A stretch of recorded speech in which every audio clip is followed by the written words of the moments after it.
नमस्कार. श्री स्वामी समर्थ. जय जय स्वामी समर्थ. नमस्कार स्वामी भक्तांनो. आज आपण आपल्या कुलदेवीची नित्यसेवा कशी करावी हे अगदी सोप्या आणि पारंपरिक पद्धतीने जाणून घेणार आहोत. कुलदेवी म्हणजे आपल्या घराची रक्षण करणारी शक्ती असते. ती आपल्या कुटुंबावर कृपा ठेवते आणि संकटात साथ देते. म्हणूनच तिची दररोज सेवा करणे खूप महत्त्वाचे आहे. पूर्वीच्या काळात आपल्या घरातील वडीलधारे माणसे नियमितपणे कुलदेवीची पूजा करत असत. म्हणून घरात शांतता, समाधान आणि आनंद मिळून टिकून राहायचा.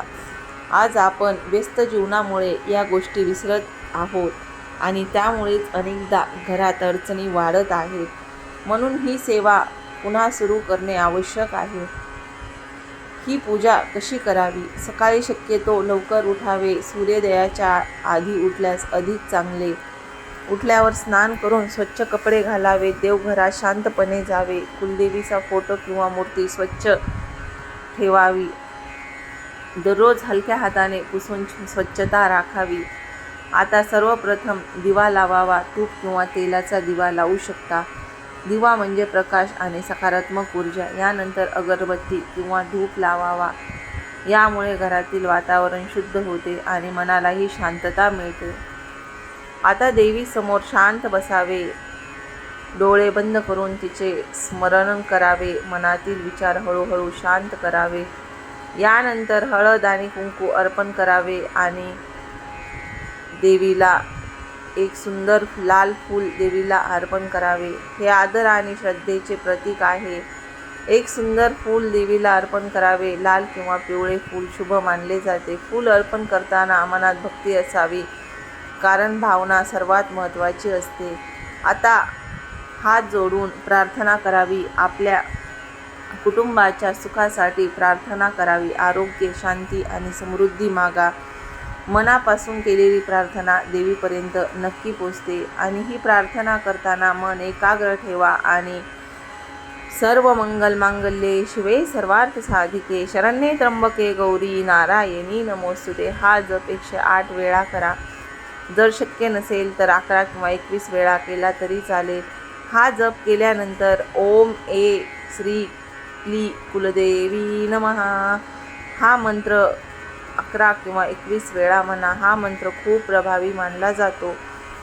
मंत्र हळूहळू आणि स्पष्ट उच्चारावा. जप करताना घाई करू नये. मन पूर्णपणे एकाग्र ठेवावे.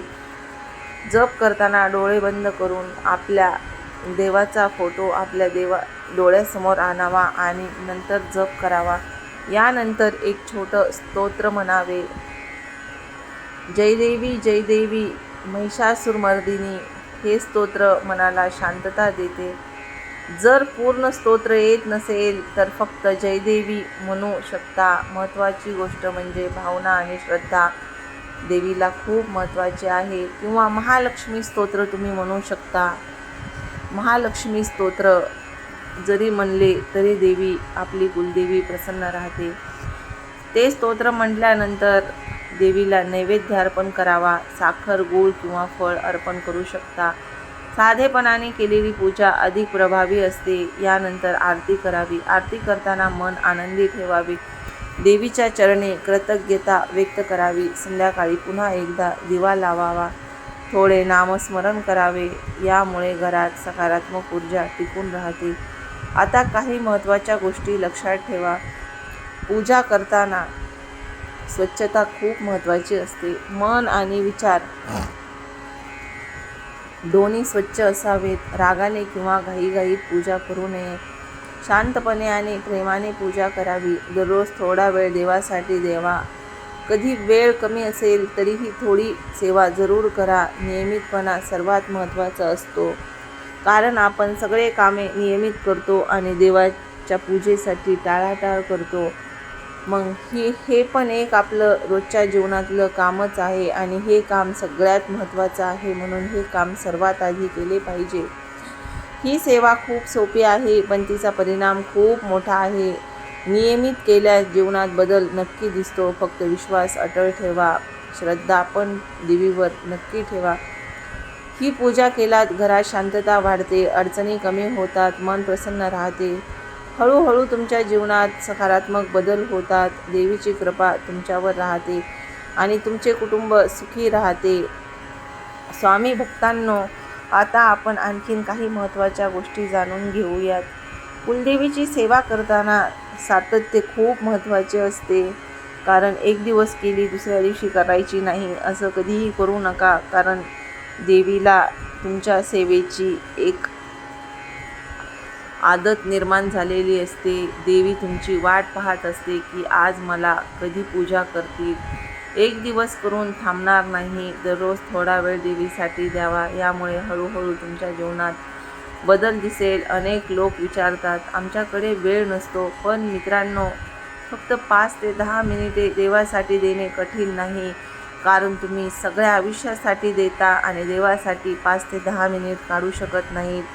हे म्हणणे खूप अवघड आहे, पण 5 ते 10 मिनिट तुम्ही रोज देवासाठी काढू शकता आणि ते काढलेच पाहिजे. कारण देवाने आपल्याला हे जीवन दिले आहे आणि या जीवनामध्ये आपण आपले कर्म करत करत देवाची सेवा करणे हे सर्वात श्रेष्ठ मानले आहे. फक्त वेळ काढा, अहंकार सोडा, विश्वास ठेवा. हीच वेळ तुमच्या आयुष्यात शांती घेऊन येईल. आता आपण पाहू कुलदेवीची सेवा करताना काय फायदे होतात. सर्वात पहिला फायदा, तुमचे मन शांत व्हायला लागते. तुमच्या मनातील ताण कमी होतो. तुमचे विचार स्थिर व्हायला मदत होते. घरातील वातावरण सकारात्मक होते, आनंदी होते, हळूहळू बदलायला चालू होते. भांडणे कमी होतात, समजूतपणा वाढतो. दुसरा फायदा, सकारात्मक ऊर्जा वाढते. घरात आनंद आणि समाधान वाढते. तिसरा फायदा, कामात यश मिळते. अडथळे कमी होतात, मार्ग सोपा होतो. स्वामी भक्तांनो, आपण ही सेवा केलीच पाहिजे. कारण ही सेवा काही अवघड नाही. आपण स्वामी समर्थांच्या केंद्रात जरी गेलात तरी आपल्याला आपल्या कुलदेवीची सेवा अगोदर करायला सांगतात आणि नंतर आपल्या पूर्ण देवाची सेवा करायला लागतात. हे सर्व अनुभव हळूहळू मिळतात, एकदम नाही. जर तुम्ही सेवा केली आणि फळाची लगेच अपेक्षा ठेवली तर ते शक्य नाही. तुम्हाला फळ पण मिळणार आहे, पण ते हळूहळू मिळेल. सेवा करून तुम्हाला देव तसेच ठेवत नाही. जे तुमच्यासाठी योग्य आहे आणि योग्य वेळ केव्हा आहे तेव्हा देव तुमच्यासाठी नक्की देतो. आता एक महत्त्वाची गोष्ट, श्रद्धा आणि विश्वास. जर श्रद्धा नसेल तर परिणाम कमी होतो. म्हणून पूजा करताना मनापासून करा. श्रद्धा आणि विश्वास जर नसेल तर तुमच्या मनात शांतता राहत नाही, विचार स्पष्ट होत नाहीत आणि जेव्हा तुमचे विचार स्पष्ट नसतात तेव्हा एखादा निर्णय चुकीचा होतो आणि तुमच्या मनाला सतत सतावतो. म्हणूनच तुमची श्रद्धा देवीवर अटळ असली पाहिजे. दुसरी गोष्ट म्हणजे स्वच्छता. ही सेवा करताना देवघर स्वच्छ ठेवा, वातावरण शुद्ध ठेवा. तिसरी गोष्ट म्हणजे सकारात्मक विचार ठेवा, वाईट विचार बाजूला ठेवा. कारण जेव्हा तुम्ही सकारात्मक विचार ठेवतात तेव्हाच तुमच्या आयुष्यात सकारात्मक गोष्टी व्हायला चालू होतात, चांगले कामं चालू होतात. कारण देवावर जर तुम्ही विश्वास ठेवला तर तुमचं मन शांत जर राहिलं तर तुम्हाला विचार करण्याची ताकद येते आणि विचार जर तुम्ही चांगला केला, मन शांत असेल तर विचार चांगला येतो आणि जेव्हा तुम्ही विचार चांगला करता तेव्हा तुमच्याकडून चुका होत नाहीत. ज्या चुका तुम्ही टाळायला हव्यात त्या म्हणजे पूजात घाई करू नका. फक्त नावापुरती पूजा करू नका. रागाच्या अवस्थेत पूजा करू नका. मन शांत ठेवा, हे खूप महत्त्वाचे आहे. आता आपण एक छोटी गोष्ट पाहूया ज्याने की तुम्हाला ही पूजा केल्यावर कोणते अनुभव येतील हे समजतील. म्हणूनच आज आपण अशी एक कथा आणि गोष्ट पाहणार आहोत की ती ऐकल्यावर तुम्हाला पण ही पूजा करावीशी वाटेल. एका कुटुंबात सतत अडचणी येत होत्या. घरात वाद, आर्थिक समस्या आणि ताण वाढला होता. त्यांनी नियमितपणे कुलदेवीची सेवा सुरू केली. सुरुवातीला काही फरक जाणवला नाही, पण काही दिवसांनी हळूहळू बदल झाला.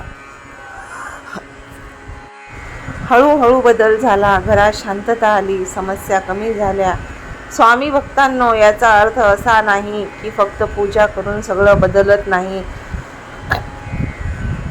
पण पूजा केल्याने आपली मानसिकता बदलते, त्यातून जीवन सुधारते. जर आपली मानसिकता बदलली तर आपण आपल्या जीवनात सगळ्या गोष्टी चांगल्या करण्याचा प्रयत्न करतो आणि जेव्हा गोष्टी विचारपूर्वक होतात तेव्हा आपल्या जीवनातील सगळ्या अडचणी दूर व्हायला लागतात. आता शेवटी एक छोटी विनंती आहे, ही सेवा तुमच्या घरात सुरू करा. तुमच्या कुटुंबासोबत ही माहिती शेअर करा. लहान मुलांनाही या सेवेची माहिती सांगा. ही परंपरा शिकवा, कारण आपल्यावर जी वेळ आली, आपण जे त्रास भोगले ते त्यांनी भोगले नाही पाहिजे. कारण लहानपणापासून आपल्या कुलदेवीची, आपल्या संस्कृतीची जाणीव आपल्या पिढीला आणि आपल्या पुढच्या पिढीला झालीच पाहिजे. कारण आपण जे शिकवलं तेच पुढची पिढी घेतील. म्हणूनच आपली संस्कृती आपण जपायला पाहिजे. आणि आपण जर आपली संस्कृती जपली आणि पुढच्या पिढीला सांगितली तर ती संस्कृती पुढे जपत जातील. हीच खरी ओळख आहे. स्वामी भक्तांनो, श्रद्धा ठेवा, विश्वास ठेवा. हीच आपली संस्कृती आहे आणि हीच आपली ओळख आहे. श्रद्धा ठेवा, विश्वास ठेवा. देवी तुमच्या सोबतच आहे. तुमच्या जीवनात सुख आणि शांती येवो. स्वामी भक्तांनो, ही नित्यसेवा फक्त एक पूजा नाही, तर आपल्या संस्कृतीचा एक भाग आहे. ती श्रद्धेने आणि मनापासून नक्की करा. तुम्हाला त्याचा नक्कीच फायदा होईल. त्याचा चांगले परिणाम ऐकायला मिळतील. देवी, कुलदेवी तुमच्या परिवाराला सुखी समाधानी ठेवो, हीच मी कुलदेवीला प्रार्थना करते. जय तुळजाभवानी आई, जय रेणुका आई. सर्व मंगल मांगल्ये शिवे सर्वार्थ साधिके, शरण्ये त्र्यंबके गौरी नारायणी नमोस्तुते, नारायणी नमोस्तुते.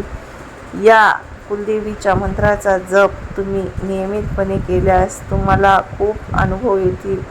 तुम्ही करून पहा, म्हणजे तुम्हाला आलेले अनुभव तुम्ही कमेंटमध्ये जरूर सांगा. कारण कुलदेवी म्हणजेच आपल्या जीवनातील पहिला आधार आहे. आणि जेव्हा कुलदेवीच आपल्यावर प्रसन्न नसते तेव्हा कितीही करा, काही करा, काहीच होत नाही. म्हणून कुलदेवीला प्रसन्न ठेवण्यासाठी आपण ही रोजची सेवा, साधी सेवा करायला पाहिजे. कारण कुलदेवी ही आपल्या घराची ओळख आहे, आपल्या संसाराची ओळख आहे. म्हणून तिचा आशीर्वाद सगळ्यात प्रथम घ्यायला पाहिजे. जर तुम्हाला हा व्हिडिओ आवडला असेल तर आपल्या चॅनलला लाईक, शेअर, सबस्क्राईब करायला विसरू नका. धन्यवाद.